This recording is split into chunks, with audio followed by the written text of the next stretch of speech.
Alright. First, let's rant about Street Fighter 4. So in my initial rant that I was going to have about Street Fighter 4, I was going to kind of go over every single mechanic and everything that I really hated. But I kind of concluded that every single thing that I hate about the game all revolves around the fact that melee doesn't work in this game at all. Everything in this game pushes you and screams, do a reversal! Every single thing pushes you to do a reversal, and to the point that I can't even blame people for mashing Shoryuken. I can't. I feel the urge to do it the entire time I'm playing this game. Do a reversal. Do a reversal. Everything pushes you towards it. Why is that? Well, for starters, the hit stun, the block stun in this game, it's very long. Much longer than the other game. And the hit pause, well, not as long as I thought it was originally going to be, is actually... it's only like a frame longer than Third Strike. I don't know about the hit pause, but the block pause is only like 1 frame longer. This gives you more time to react. On top of that, there's a lot more cancelable frames, so hit confirming, very easy. So on top of that, the game is based around links, and you would think that links would be this difficult thing that would make the game harder, but all things considered, links in this game are actually very easy. But the problem is, with links, is hit confirming basically doesn't exist in Street Fighter 4. There are certain instances where there's an exception, but hit confirming doesn't exist. And what you'll see a lot, even at the highest level of play, is people will land like a jumping fierce, and they'll still go for like crouching jab, crouching medium punch, crouching heavy punch as a link, because why wouldn't you? Why wouldn't you go for that option? Because the damage is almost just as good and it gives you more time to recognize it. The problem then is, this becomes your block string, and there is no reason in this game to change your block string. And because the game is built around links, the block stun and the hit stun of moves is very long, and the fact that the block stun is so long makes block strings very, very, very potent. A lot of block strings in this game are true block strings, despite the fact that it's a link of series of attacks. If you go to like Third Strike, for instance, there's very rarely an actual true block string. Pretty much everything is just a series of attacks, a series of frame baits, which I find to be much more dynamic because it's much more back and forth. Whereas this game, you're kind of forced to just sit there and block. So you're blocking these attacks. And on top of that, the pushback in the game really isn't that much. So your opponent never really gets pushed back as quickly as you would like, so they're constantly in your face. Constantly, constantly, constantly. They just walk forward and just keep doing crouching medium punch over and over and over again. And there's nothing you can really do about it. It's like every single thing in this game revolves around the concept of a very tiny hole. What you're given when you're blocking, at best, is like a frame. And what can you do during a frame? Something invincible. Your options are basically FADC backdash, or do something stupid. Most people do something stupid. And I can't really blame them for that, because being defensive in this game is not rewarding at all. It is a horrible experience. Characters have so many tools in their arsenal to just really fuck you up. So it forces people to do a reversal. Wow, I'm getting owned. And the game also forces you to do reversals based on the fact that this game has auto-blocking, very lenient inputs, and a really large input buffer. On top of that, reversals are universally invincible. They armor break, so you don't have to worry about any sort of armor. So your knee-jerk reaction is just, well, I'm just going to do it. And should that not succeed, you can just FADC it. And the biggest problem I have with FADCs, and I've come to really hate focus attacks in general because of the mechanic, is that FADC dash forward is safe. It wasn't until Ultra that it actually became unsafe for the first time ever, and it's barely unsafe. In my honest opinion, FADC dash-ins should be like -15, -20. They should be something you use very rarely. Your knee-jerk reaction when you FADC is, if you just want to get out of pressure, is backdash. You should always be backdashing. I got rocked. The problem is that you can dash in, and what do you do if you dash in? Well, not only do you completely change the tide of it, now you're on the offensive. So not only did you either hit them, if you hit them, you just got your ass beat. Someone was beating on you. You probably already have Ultra. So now you FADC forward, and you get a free Ultra hit. Automatically. Just by doing something stupid and dashing in. So you're given all of this just from doing something that was dumb. And you're not punished for it. The punishment for, like, the timing required to hit someone on an FADC dash-in is really, really tight, especially online. It's almost impossible to do online. And it's just so frustrating. But I can't blame people for doing it. I can't blame people for using reversals. Because everything in this game hard knocks downs. Everything hard knockdowns. So when they are finally pressuring you, every combo, every hit they get on you, it's gonna leave you in a hard knockdown state. Which is mind-blowing. Because hard knockdown is one of the most beneficial traits to be existent on a move. Because say someone hits you with a sweep in like Third Strike or any other game. You tech the roll, you move back. There are limited options. Yes, they're going to be at an advantage. They're going to be able to dash in and get some pressure on you, but they're very limited in options. They might be able to hit you with like a crouching medium kick, a crouching heavy kick, something like that. You can prepare for those limited options. When you get hard knockdown, you have to prepare for everything in that person's arsenal. Whether it be meaty or anything, a cross-up, crouching short, or meaty overhead, just a delayed overhead. They could do nothing. You have to prepare for all of that, and that is ridiculously daunting and hard to do. I don't blame people for doing it. The entire playstyle in this game says, please, please do a reversal. And it's hilarious to me that this is the concept of this game. And I think that's everything that I hate about this game revolves around the melee function of it. I mean, there are a lot of little things about Street Fighter 4 I hate, but in general, like this obnoxious thing I'm doing here, it's just obnoxious. The melee game of Street Fighter 4 just doesn't work. The zoning feels good. Granted, I think characters are too slow, and there's a lot of issues that I have with it, but overall... Oh, don't get me started on option selects. That's another thing I hate about this game, but that's a problem with the input buffer. The input buffer and the input leniency just allows for a million option selects, so the computer plays for you, which is really annoying. But I think that's about it for Street Fighter 4 Rant. I don't want to go crazy on it and do like ridiculous specifics because it pretty much covers it. I just hate the melee game. And everything that's wrong with Street Fighter 4 is basically the way it is because they were appealing to, you know, newer players. They wanted newer players to be able to play the game easier. And it does that. But the downside was huge. And Street Fighter 5 doesn't look like it's doing that. Well, I'm fine with option selects. Just not to this very ludicrously specific degree that there are in Street Fighter 4. The option selects in Street Fighter 4 are crazy. There's an option select I learned with Makoto where, and I don't know why I would ever do this, but you land with medium punch Hayate, you dash forward, you do a Karakasu motion, and a punch button with it. If they jump to avoid your Karakasu, you get a Fukiage that hits them whether they dash neutral or back. It'll always hit them, because it auto-corrects. It's silly. And if they don't jump, you land Karakasu. That's stupid. That's stupid. There's so many options covered.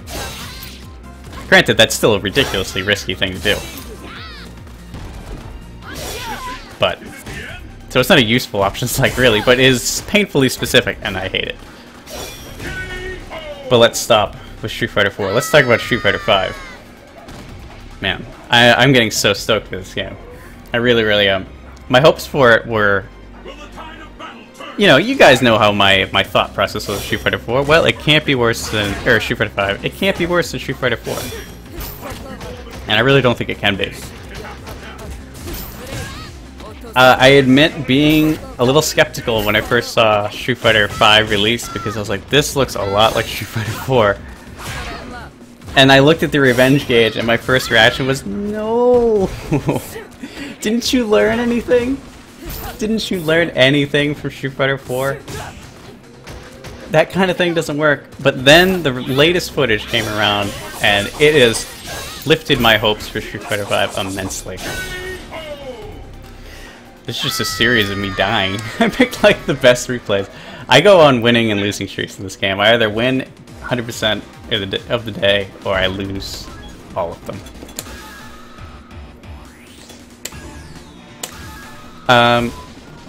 Where was I? Yeah, the revenge gauge. And they showed the new footage, and there's so much there that I enjoy. First off, they learned the revenge gauge is gone. They replaced it. Supers are now supers. The revenge gauge is now the V gauge.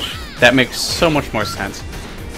Now, I'm always sort of against comeback mechanics, because to me, it's kind of like the developer telling me, yeah, we're not confident in our game design. We're not confident that you have the ability to overcome any obstacle that comes your way. So here's a little something to make it more possible. But Ultras were the worst mechanic in the universe. And let me explain why from a Third Strike player's perspective. For those that haven't played Third Strike, which everyone here has. In Third Strike there are supers called, that I like to term, oh, nice Ultra, that I like to term big punch supers. In general, meter management doesn't really exist much in Third Strike, but there are certain supers that are one bar, and they hit like trucks. Things like Shin Shuriken, Yori Doshi for Ibiki, Gigas for Hugo. These kind of supers that are one bar, and you have to really weigh, do I use the X meter or do I keep this? Now the real power of these supers isn't that they do a lot of damage, it's that they force your opponent to do something. If you're going against Shin Ryuken, you see that bar fully charged against your opponent, he's got that, you're going to play much more defensive. You're going to be like, if he does anything, if he hits me at all, I'm losing over half my life and getting pushed to the corner. Fantastic. You don't want that. So you're going to play really defensive. If an Ibiki's using Yori Doshi, if a Hugo's got his 720 charged, you're going to want to jump. And your opponent can utilize that. He totally did, Claude. And your opponent can utilize that. Like, oh, he's going to keep jumping, so I'm going to keep punishing it. And the most annoying thing about Ultras is that you're given this. You're given this ridiculously powerful thing for free. For free, you're given this. You're given this ability to stop anything in the game. And that is just absurd. The person on the offensive should not get punished and have to play defensive because he was beating your ass. That is retarded. And that's why Ultras are dumb. Thankfully, Capcom seems to have learned their lesson, and they're making a comeback mechanic which is a little bit more in line with what I would do if I was going to make a comeback mechanic. It's a mode, it's like a little extra ability, some sort of mobile thing. So far, it's something that you can't really use right away to... It's not going to instill a fear in your opponent. It might make him want to, you know, keep pressure on you so you can't use it. But it's not like something that's invincible that immediately turns the tide of the match. And you have to worry about losing all of your health. Which is so much better. Absolutely so much better design. I'm so glad they learned. Because that is so good. So good. it's not something that's going to change the tide of the game unless you play well. You still have to play well. There is no random ultra that's going to give you back in the game and do 60% of your opponent's life. That's great. As far as the V-triggers themselves, they seem pretty interesting so far. Definitely makes the characters a little bit more unique. I think Bison's so far is the most powerful. Absolutely. But that could just be because people aren't used to it. It just seems like it turns them into the Bison that I know, which is really obnoxious. But in general, they seem pretty varied, and I'm looking forward to what they're going to do with the rest of them. I'll get to that, Vegeta. I'll get to that. I don't really have much to say about the V-triggers. I'm just glad that they're not Ultras. That's all I'm happy about. They're modes, there's something to give you a little bit of an edge, maybe change your playstyle a little bit, allow some extra options. I thoroughly enjoy that. I think it's very unique. It's something your opponent doesn't have to worry about right away. Jab, jab, jab, jab. Just do it, Dudley. This is like a series of me losing. I picked the perfect time for me to just be on a losing streak. Where was I? Oh yeah. I don't really have anything much to say about the specific V-triggers. They seem... None of them seem like game-changing. I do think that in the end, V-triggers are going to be something really sought after. And you're actually going to play much more defensive to charge them with certain characters, definitely. Because I think they probably have a lot of potential, which wasn't really utilized in any of the tournaments so far, for obvious reasons. But, yeah, the V-triggers are there. They're not huge for me. I haven't seen anything that I'm like, yes, that's amazing, or that's really obnoxious. That hit me. Yes, it did. Random ultras. This is what I'm talking about, man. And then we got V-reversals. This is the safest defensive mechanic that they could put into a game. Alpha counters are like the most balanced, non-invasive defensive mechanic that you can put into a game. You spend some meter to attack out of block stun. And I don't really have, I mean, they don't really give you a huge benefit. It's nice to have if you just want to spend the meter to get away from it. Get away from something. They don't seem to do damage either. They do gray damage, I think. They don't actually do physical damage. I don't think that you could kill someone with that. I'm glad they gave you something to do while blocking, but I still would have been a fan of them having something like just guarding. You know, I was one of those people when Street Fighter 4 was first showing its trailer. It was like, was that a just guard? Was that a just defend? And I was so excited for that, because to me, just guard would be such a perfect mechanic for Street Fighter. Especially Street Fighter 4. If Street Fighter 4 at just guarding, it would solve a lot of the obnoxious things that you can do in that game. I mean, just as like an example, for those who don't know what just guard is, and I'd say it's a just defend would be too much. A just guard is what I want. Guilty Gear style just guard. What just guarding is you hit back pretty leniently before an attack hits you, and your character will flash white. You'll gain a little bit of meter, and you'll have reduced block stun by like 2, 3, 4 frames maybe, depending on the attack. And you'll also have reduced pushback. If this is in Street Fighter 4, think of how many options, how many situations you could utilize that in to actually maybe punish someone. Maybe something might not be punishable, but it wouldn't be as advantageous to them. So you could actually have something you could do while you were blocking.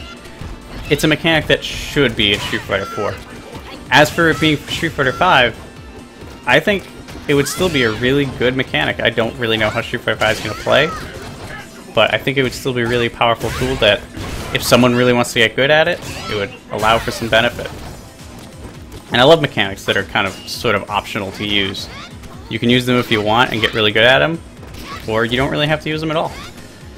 But just guarding is a really great mechanic, very simple, non-invasive, just like alpha counters. It doesn't game change anything, but it does allow your opponent, and it does allow you to have extra options to deal with certain situations if you know what's coming. Which I am so in favor of. But I would like to see something, a couple more mechanics, at the very least. But just guarding is one that I would really like, to be really honest. Claude, I don't know if you know, I actually didn't notice from the footage that I saw, because it's hard to tell if you're not playing. Does Street Fighter V have auto blocking? Do you know that offhand?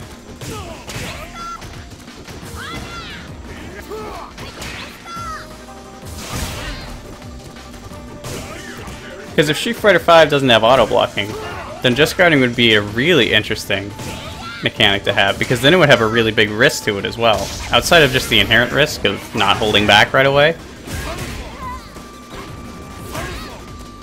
Because in most games that have just guarding, also have auto guarding. If you take that out, you're taking a high risk. Good punish me. You're taking a high risk of not guarding. So there's a big risk there, you know. It's definitely got a risk versus reward factor, and that would be really nice to see. And personally, I don't think a Street Fighter game should have just guarding. Should have auto blocking. It's too slow of a game to have the game block stuff for you. I hope that's not in Street Fighter V, but I can't tell. Anyways, that's enough about that. Let's talk about V skills. Let's talk about V skills. I think they're pretty fantastic so far. A lot of them seem pretty unique. Obviously, I'm really stoked for Parry. Unfortunately, it might mean that I'm maining Ryu. Unfortunately. I haven't mained Ryu since I first played Third Strike, so that'll be interesting. But some of them seem pretty interesting. I like that Chun-Li's got this kind of really aggressive jump thing going on. Chrono manning Ryu, that's right, I'm gonna main a Shoto. Watch Ryu be like bottom tier, that would make me laugh. A Shoto being bottom tier. But yeah, I'm probably gonna have to do that. And all of them seem pretty unique so far. Birdie's, well, he eats food. He eats food, he rolls cans, there's all sorts of weird stuff. What I am concerned about though is something that I noticed playing is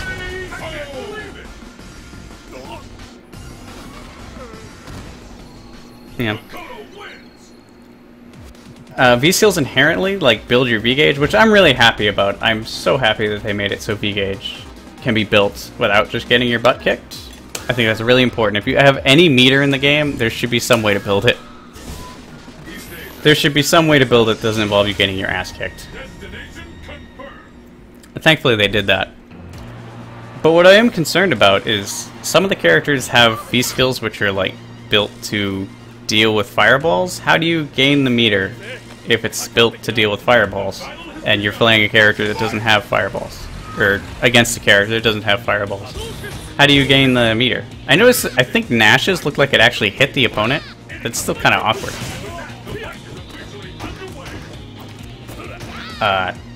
I'm not a huge fan of that. I don't like the idea of a V skill not being able to gain the meter because of the opponent you're facing. I think your V skills should have some sort of universal tool against everyone in the cast, because that seems a little hindering otherwise. But that's my only concern with the V skills so far.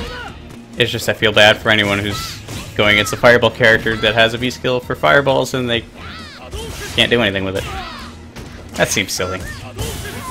Other than that, yeah, you can attack with it. But what about Bisons? Any word on Bisons? Does Bison have the ability to do anything with it? Because I feel like they'll probably understand that there should be some way for you to build meter, and it'll probably have some use. Honestly, I couldn't really tell from the footage whether or not it had any use on non-fireball characters. But that's my only concern so far with the V-skills. What I'm really wondering, though, is it's kind of part of the Street Fighter canon nowadays for there to be something for you to pick before a match. And what I'm wondering is maybe it's the V-skills. Maybe V-skills, maybe V-triggers. Maybe it's not going to be something as bland as supers. They did say they wanted to have customization in the game, and you wanted to be able to play characters the way you wanted. While the V-skills help differentiate your character, it doesn't mean you couldn't select one. So maybe it could be completely possible that maybe Parry is not Ryu's V-skill. It's going to be part of a pool of universal V-skills, and then there'll be character-specific ones. I think that would be really interesting, and would allow you to play any character in a playstyle that suited you. I'm really curious. I'm fairly positive they're going to let you pick something before a match. And I think it's going to be V-skills. I want to say it's V-skills. I don't think they'll do something as boring as supers. You don't see universal V-skills? Yeah. It's not necessarily too broken. It depends. None of the V-skills so far seem like they're built for... They're going to be super game-changing. Parry is probably the one that people are most concerned about, and I'll talk about that in a minute. But, that's what I'm concerned about. I do think the V-skills are going to be what you choose. I think they could make universal V-skills. It's just something... You think of how many V-skills you could do. Think of how, like... Think about how simple some of these... Look at that bait. Think about how simple some of these V-skills are. Chun-Li's is literally just an aggressive jump. What about a V-skill that just lets you hop? What about a V-skill that's a universal overhead? There are so many universal things that you could have that aren't, like, game-changing. They're just really useful to have. If you're not good at parrying with Ryu, why not have something a little bit different? Because you're not going to be able to utilize the parry. Why not have something else?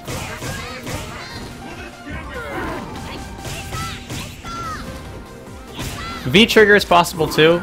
That you have to pick your V-trigger. But in all honesty, I don't think that's going to be... I don't think that's going to be it. I think it's going to be the V-skills. It could be both. I would love it if it was both. The more customization I could do to play a character the way I want, the better. You know, let me have my grooves. Let me have my grooves back from CVS 2. I want to play my H groove. Everyone else can play... Crap, what is it? A groove? What is the groove that everyone plays? It's been a long time. I think it's A groove. But I definitely think it's going to be V-skills. Now, obviously, the V-skill that stands out to me is the parry. And I'd like to talk about parries just in general. Because I was reading on the forums and everyone is like ridiculously concerned about parries and how much they're going to be utilized and that it's going to be broken. What the hell am I doing right now?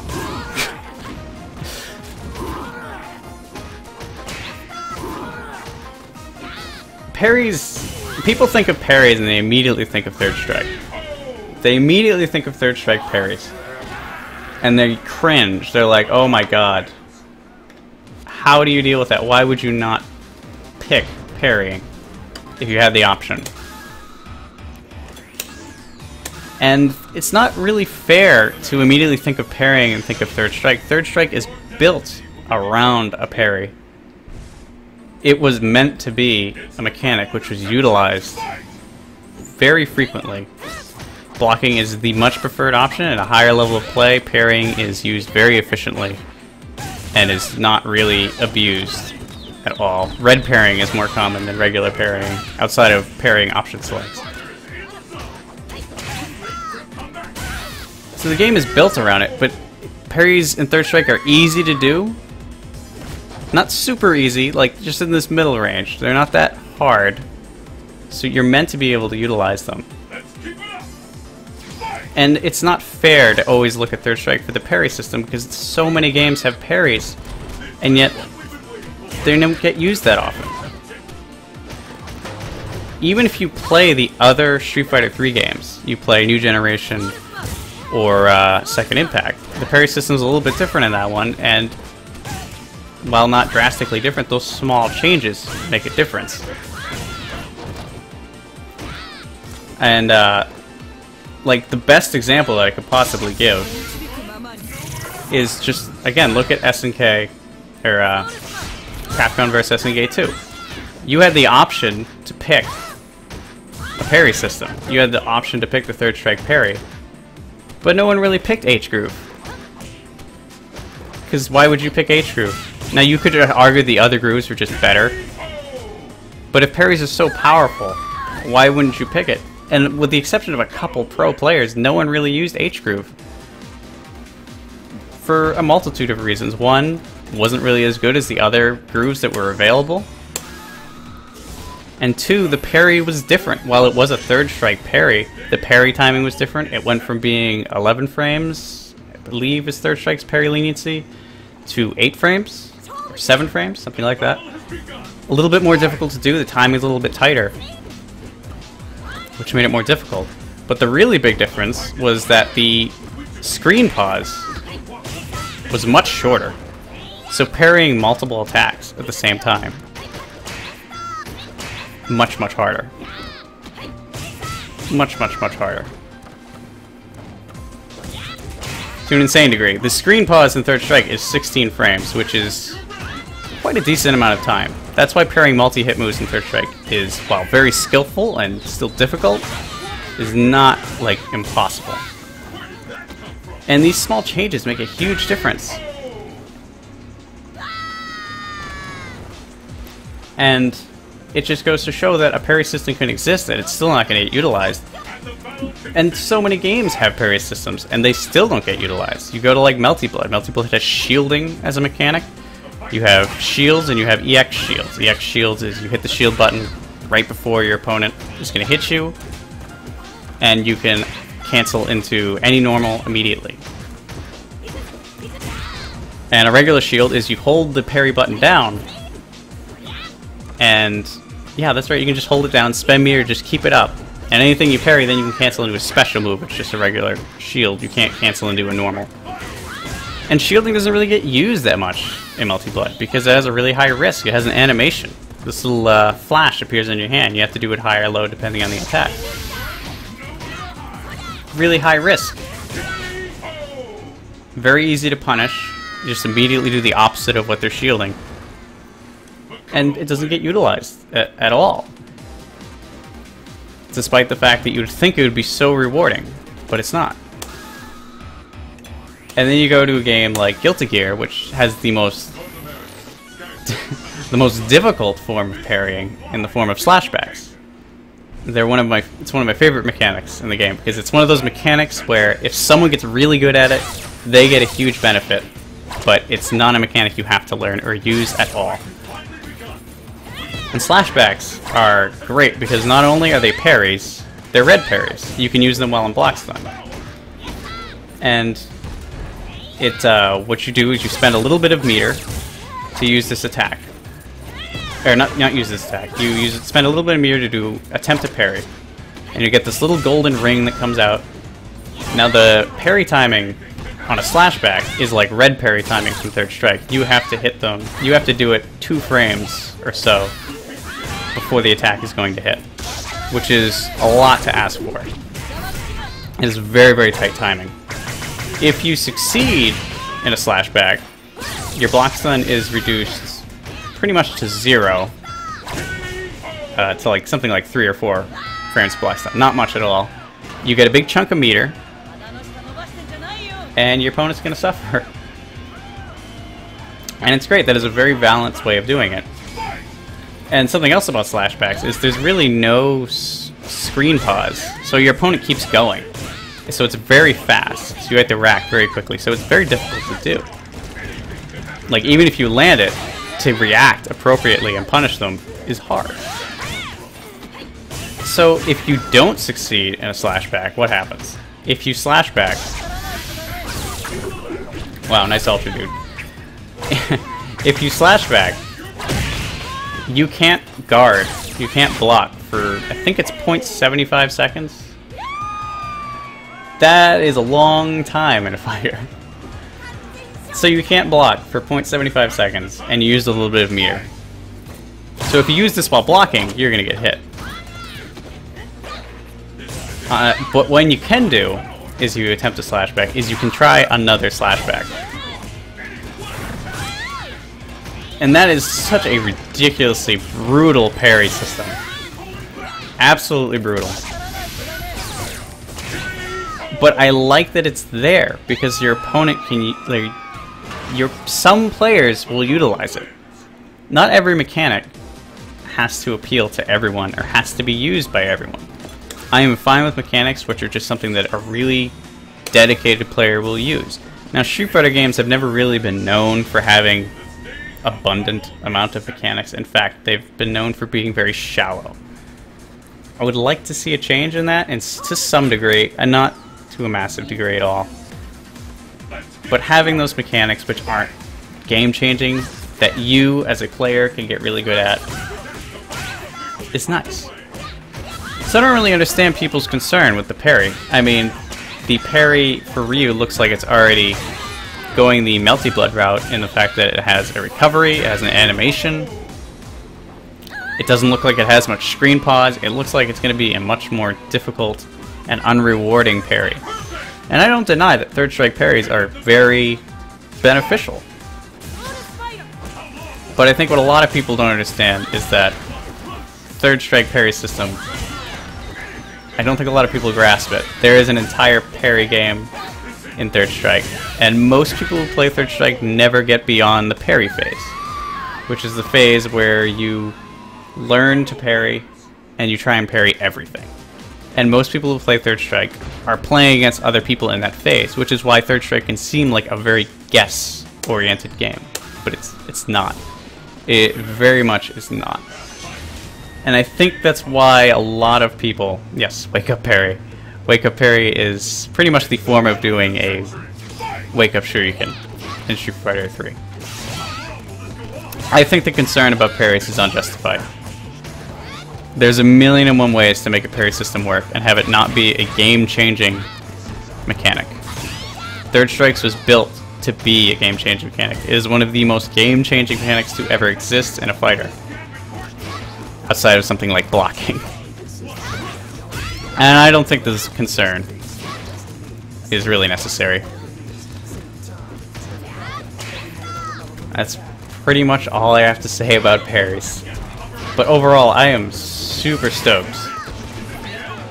Super stoked for Street Fighter V. I don't think I've enjoyed watching a fighting game stream in so long. It could just be because I love listening to Mike Ross and Combo Fiend commentate, and also watching a game that I've never really seen before. Oops. But Street Fighter V just looks so great so far. The block stun looks like it's last. It still has some of the links in there, but a lot of the light to medium links aren't really there. And oh my, I was laughing so hard. And poor Daigo. Poor Daigo, man. He just kept trying to do Street Fighter 4 combos, and they just weren't working. And it was just hilarious to watch, and I felt really bad for him because it was obvious he was playing well, but he just kept doing this thing. And I was like, just screaming at my screen, Daigo, no, think more Third Strike, less Street Fighter 4. When you land with a jumping fierce, you go into a standing fierce. That's how you confirm combos. You got the hit, you got to confirm off of one hit, and this is what I'm talking about, man. It goes to show how playing Street Fighter 4 for so long can really change the way that you try and play games. Like, I play Makoto in this game, and I always go for standing fierce when I hit with a jumping fierce. I rarely go for the target combo stuff. But everyone else almost always does. And it was hilarious to watch. All of them struggle with the concept of confirming off of one hit. That is a long gone mechanic. Hit confirming wasn't really around in Street Fighter 4. And now that it's back, I think people really didn't know what to do. And I found it really amusing. I found it endlessly amusing. It was just so enjoyable to me. Oh, that was so good. I've been enjoying the stream so much. Oh, this is the match from earlier, I think. Other than that, though, I mean, Street Fighter V looks like it's going down the right alley. Shurikens, just combo being said, aren't invincible anymore, save for probably EX ones. That's very good. I've always been a fan of Shurikens being instantaneous crouching. That's what Shurikens are and have been for a long, long time. It wasn't until Street Fighter 4 where they started getting ridiculously invincible. Like, Shurikens is such a good move. This is the ones from earlier. So to give them... I'm just gonna go way down here. I don't really have a lot of replays, I guess.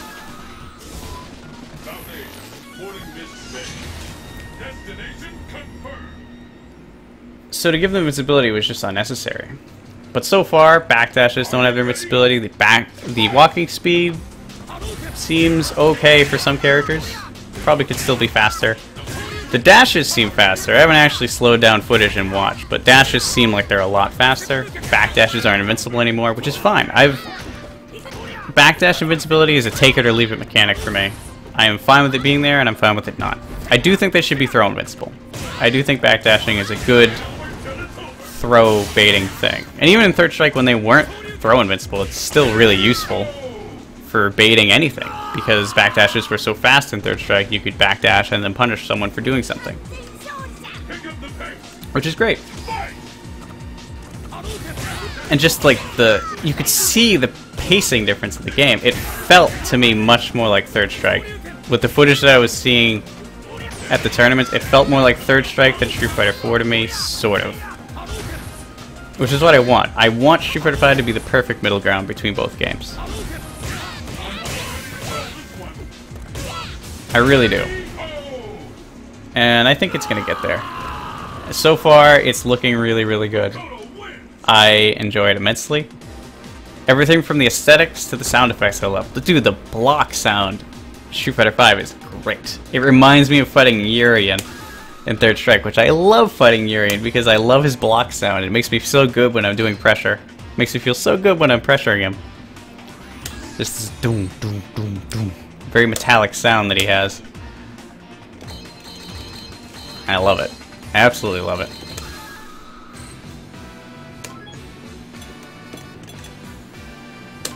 Sure, I'm gonna load these replays, why not?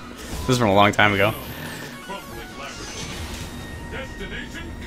The metal on metal sound is great. The sound assets so far are really nice. The aesthetic is nice. The gameplay looks nice.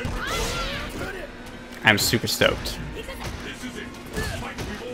I think, as far as characters that I'd like to see in Street Fighter V, I'm hesitant about saying Urien. I mentioned this to you before, but Urien is really built around Third Strike and its multi-bar super thing, but I do think that you could probably make him work in the context of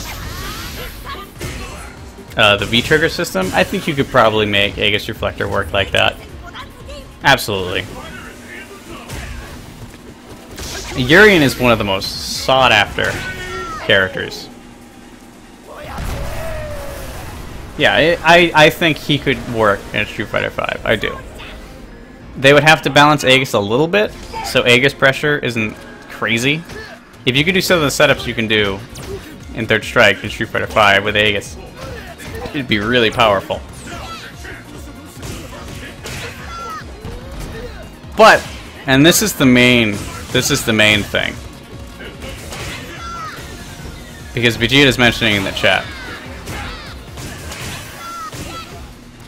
One of the mechanics I want to see again, more than like anything else, is everyone knows I hate charge characters in Street Fighter 4.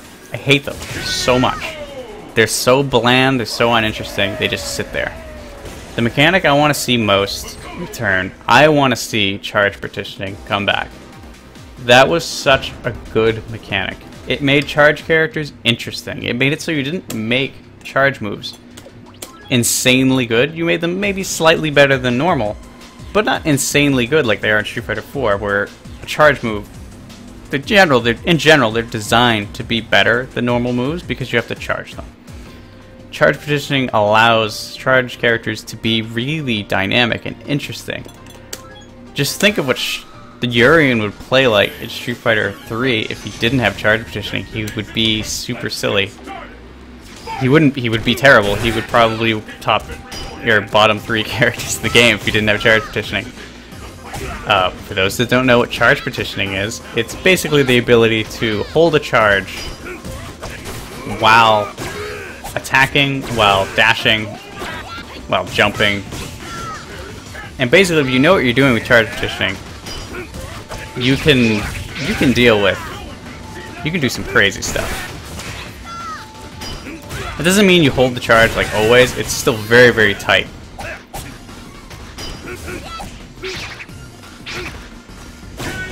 I don't know if charge partitioning is a bug. I find it very unlikely that charge partitioning was a bug. As I was saying Vegeta before,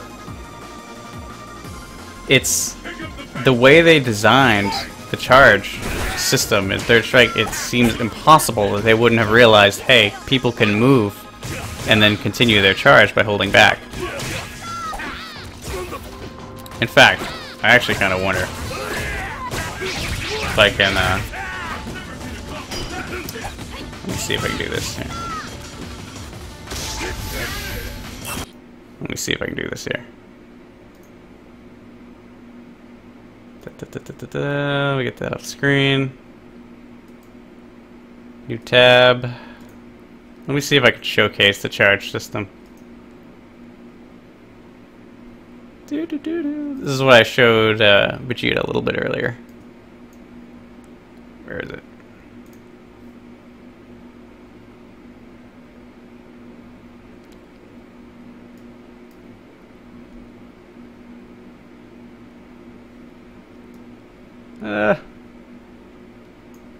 How do I do this? I don't know if this will show up on the screen if I just hover it over my Street Fighter thing. Does this show up on screen? Or do I have to make a separate thing for this? Oops. Game mechanics. Urien combo on Goki. Can you guys see my browser right now? Or do I have to make a separate window for it? Okay, I have to add another scene? Okay, that's fine.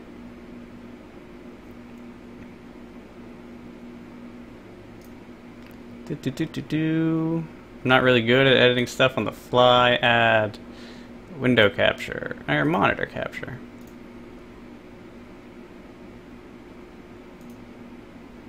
Oh my god. I don't want to capture the whole monitor, dude.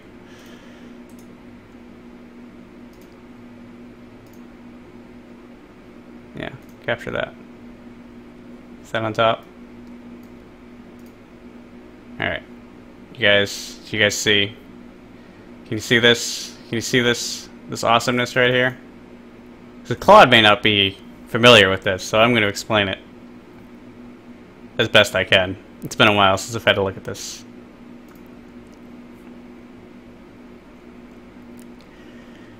Can y'all see what's going on screen? I think you can. So to explain what charge partitioning is, it's basically, as you can see in the, like, I guess I should wait to see if you guys can actually see this because you haven't said anything yet. Okay. So this is a combo against Goki, and it's a tool-assisted combo. Absolutely. Like, this is pretty ridiculously hard to do. But basically, this is how Third Strike's charge partitioning works. Is you have 2 bars up here. Each one of these bars represents a different attack. Each attack has its own charge bar. I believe 5 is his headbutt and 4 is his tackle. That could be wrong. This bar here, this bar is when your charge will reset. When this charge reaches the bottom, your charge will reset back to 0. The blue bar, obviously, is your charge. So you can see right now he's charging. Okay, so charge 5 is a tackle. You can see he's charging. Since he's charging, this bar stops. Every time you start charging, the bar stops. On top of that, that bar resets when you use a special move, I believe, and certain other circumstances reset this. And you can see it takes a decent amount of time for it to go all the way down, but as the combo progresses, you can see how crazy this bar is. And it's just a brilliant mechanic, having this leeway time to allow you to charge attacks and do dash-ins and things like this. Can I play this at a slower speed? Because you can see right here, he actually charged his, this whole time during the super animations, he's charging his tackle. And then he actually walks forward, and this is why this is tool assisted, this is like impossible. He walks forward, and then he starts attacking, which stops the charge bar, and starts charging again, and then he charges a tackle completely, and then he goes into it. It's fucking amazing. This is just a great mechanic, and I love it. It's so interesting. It's such a great way to make characters so much more interesting, because I hate charge characters, dude. I absolutely hate them. They're so boring. Every time I play against one, I go to sleep. Because they just sit there and they hold down back. And not only are they boring for me to play against, I have to imagine they're boring for people to play. I personally could never play one. They're so boring. But Urien, dude, I love playing Urien. I'm not good at playing him, but I love charge partitioning. I thought it was fantastic. It made it feel like I actually had things I could do, that I didn't have to sit there and do nothing. I think a lot of people would support the charge partitioning movement, but I don't think a lot of people are aware of it. I've never seen anyone request charge partitioning to come back, because I don't think a lot of people understand it. And I really find it unlikely that this is a bug. Because these charge bars, like, why would they design the charge bar this long if they didn't intend for you to be able to hold your charge for a long period of time? It doesn't make any sense to me. But that's just me. That's just me. But that's charge partitioning in a nutshell. A great mechanic. A great mechanic. I want that back so bad. That or just no charge characters. Or at least give them something, man. Charge characters could be so much better than they are.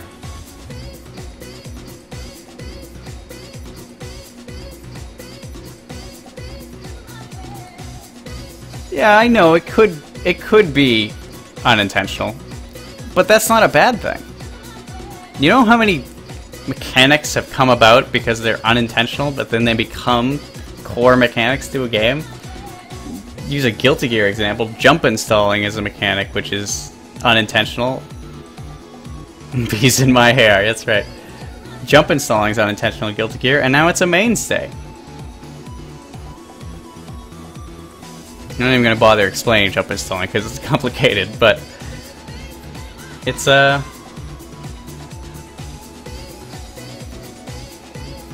lot of great mechanics come around from bugs. You could look at the online game Guns, that whole game was bugs, and that's why that game did well. But yeah. I'd like to see something.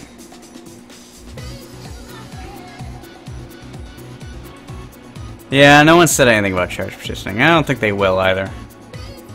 That is a very unlikely thing to happen. Charge partitioning is a lost art. And I wonder how Urien would work without charge partitioning, because it's so important to his playstyle. He wouldn't be able to do anything nearly as interesting. And I agree.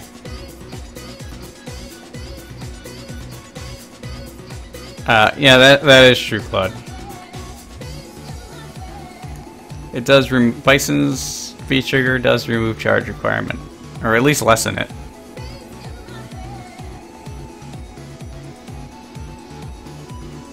Make him a mixed character. Yeah, you could make Urien a mixed character, I guess. That's not unprecedented.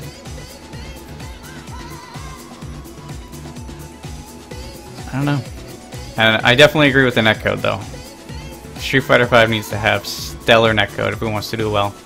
They say they're doing a hybrid GGPO kind of rollback netcode thing. So long as they do something. Because the netcode in Street Fighter 4 is probably the best you're going to get for delayed netcode, but it's a thing of the past. The most important thing with netcode for me is I need to be able to take online matches at least remotely seriously. The problem with a lot of other games, and the reason that I haven't gone to any other fighters really, is that just the online is just not functional. If I can't play against someone and get a feel for what the game is supposed to play like, I'm never going to choose to get into the game. And to expect me to live near people who have this game, this random game that no one plays, to see if I like it or not, is just, that's very unlikely that I'm going to live next to people like that. That's why it blows my mind that games like Guilty Gear and stuff like that, they just have pretty terrible netcode. Xr's netcode seems like it's the best that they've ever done, and it's still, what I hear, not that great. I know they recently ported the latest XX series to Steam, and God, it is an unplayable mess.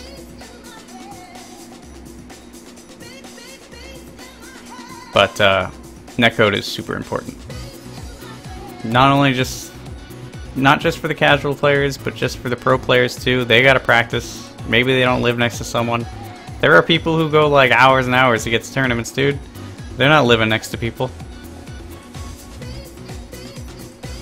But yeah, I'm stoked. I'm stoked for Street Fighter 5. I'm massively looking forward to it. I can't wait. I don't think I'm gonna buy a PS4 solely for Street Fighter 5. I think I've come to that conclusion. I intended the beta to be released by fall anyway.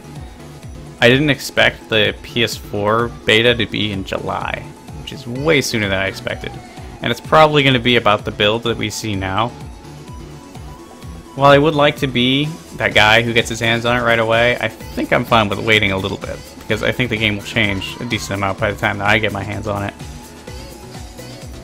I think I'll just wait for the PC release, especially since fighting games seem like they're finally taking that shift to PC. Street Fighter 5 is coming out on PC, Killer Instinct's announced that it's coming to PC, Guilty Gear XX came to PC as a test to see if they could get XR to sell on Steam. So XR might come to PC, and if that's the case, then pretty much every fighter I want to play will be on PC. So, you know, screw consoles. Screw consoles, dude. No time for that shit. I thought about buying Mortal Kombat X, but I don't know. It's such a weird game. Which I'm fine with. Absolutely fine with that. The more different fighters we have, the better. What I want a different fighter to come out. I don't want 2D fighters. I don't want a typical 3D fighter. Where's my Bushido Blade 3, dude? I want to see a competitive scene for that.